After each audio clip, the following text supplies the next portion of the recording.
We got information that basically Unite was holding a meeting with our members, which that is considered obviously an act of poaching. I wrote an email to Mr. Davis. He very diplomatically replied back and denying the allegations. Then he went on to talk about dual membership. So we found out about the meeting.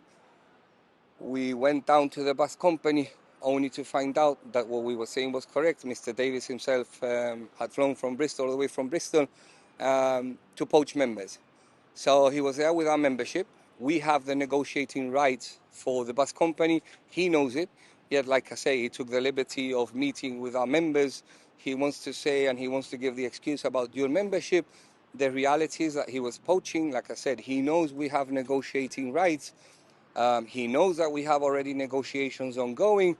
Yet, like I said, he went down and decided to see what he could do in terms of to bring members which he had lost to the GGCA, to bring his members, which are mine, back to Unite.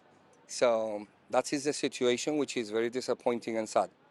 Now, just under a year ago, we had the opposite situation. Last August, Unite questioned the GGCA's tactics after the bus company members, a number of bus company members defected to you. Can the GGCA really complain now it's happened the other way around? Well, it never happened that way. That's the thing. The thing is that they had no evidence. They went on to GBC to complain. They did not do like I did, which I contacted Mr. Davis directly before going to media or going to going publicly. I did write to Mr. Davis. I did explain the situation to Mr. Davis. So there were discussions before me saying no publicly, because I confirmed and I went and saw it myself. So what I'm saying today is factual. So what they were saying was based on what they had heard.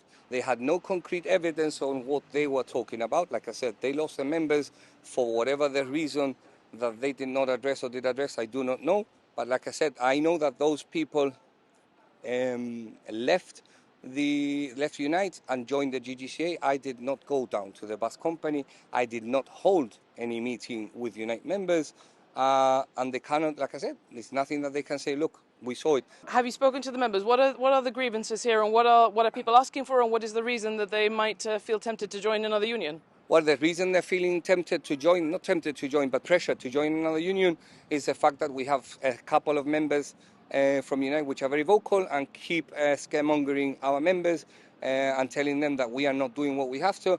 On our behalf, there has been some shortfalls in terms of there has been lack of communication, which I hold my hand up, and perhaps we are responsible, but nonetheless it is for us to clear up with the members.